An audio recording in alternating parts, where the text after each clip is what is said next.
too. I don't know. The NBA has to do their job. They really do. They have a lot on their plate as well, and I don't think it's something that they can wait on. So, they're going to do their job. Doc, are you curious to see how much your players have left in their emotional tank, so to speak? Yeah, I am. I think we're good, though. I really do. And maybe that's just me talking like Mark's talking earlier, But I do. I think, they look like they're in a good place and they're ready. They've been through a lot. I just keep trying to tell them that to win what we want to win, it's hard, and there's probably going to be some adversity. We've probably had more than you probably deserve, yet and still it's adversity, and you just have to get through it, and you have to be ready to play tonight. Doc, have you been consulted yet about the selection of a CEO, or do you expect to be consulted? I don't know. I have not. I've talked. I've talked to Adam, and I've talked to their deputy commissioner. But I've kind of, just that they're going to do the search right now, and that's about it.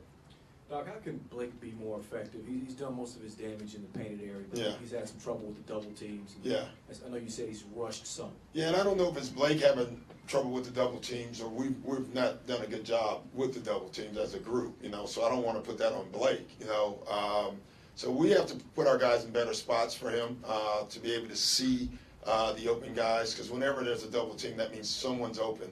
In a lot of cases, two guys can be open. So we have to put our guys in a better spot. Number one, I think he does have to face up a little bit more than he has in this series, and I like him when he does that anyway. So that's about it. I know coaches like to downplay injuries. Can you tell how much Chris Paul's game has been impacted by what's going on with him? Yeah, he just can't get away from anybody, offensively. I think defensively he's been terrific. And I think what he has decided is that I'm just going to focus on that, really. And he's still trying to be aggressive offensively, and we want him to be. But when you watch on film, he really struggles, where he's great on the ISOs, especially on the elbows. He just can't get away from anyone. So we're trying to use more picks just to get him off his body, and that hasn't been very effective. Are you more concerned about the offense tonight? As a coach, you're pretty much concerned with both. Offense will come with trust. In big games, you're always concerned that, offensively, everyone tries to do it themselves. Defensively, I always think they're going to be in the right place because it's a game like this. And so I guess it would be more offense, but you're concerned with both. Hey, Doc, I believe I read that this is the 9th, 7th game that you've been involved with in your career. Is that right? 10th? Oh, well, I don't know.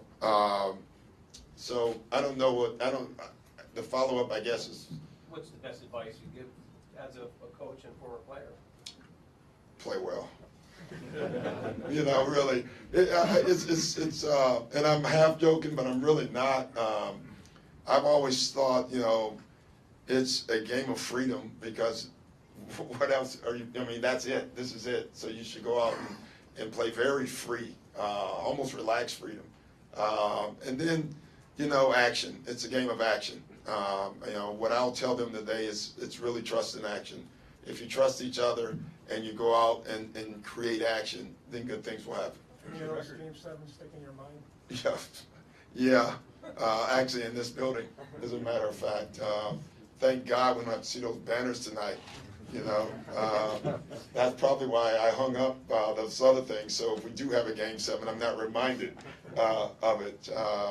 That's the one, obviously. I don't know why our brains work that way. I've won some of Game 7s, and I couldn't even tell you one. I guess Cleveland would be the one that I would remember, but the only one you ever think about is the one you didn't win, the big one.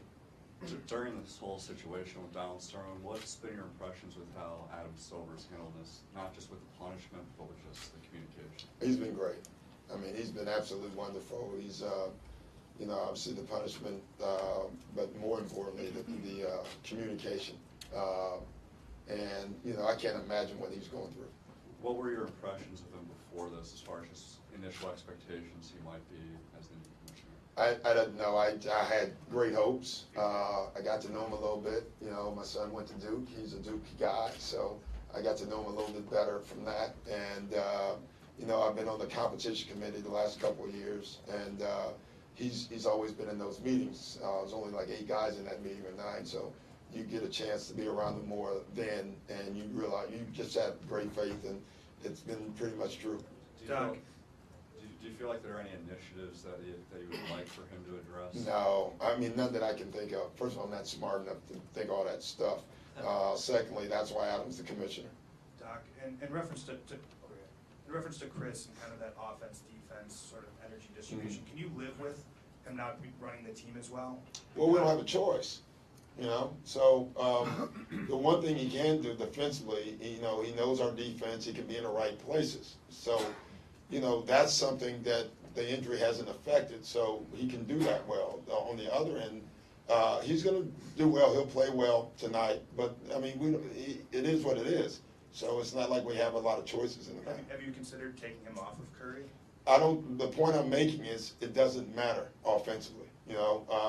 The defensive stuff, with what he has, he can do. Taking him off of Curry, I don't know if it matters, you know? You still can't get away from guys as much as you usually can, so what does that do? Doc, if you could put your front office hat on for a second, do you agree with the connection being made between this CBA, all the changes that were made, and the parity that we're seeing? Is it a direct connection there, or is some of this just, you know, sports and aberration? I think the latter. I really do. I'm sure it's helped, and that's good, right? But it just seems like there's far more parity in the West than in the East. So I don't know if there's just been one collective bargaining for our side and not for the other side. It's been for everybody. So I just think it's one of those things that is happening, you know, right now. Are you guys questioned out? Thank you. Take care, guys.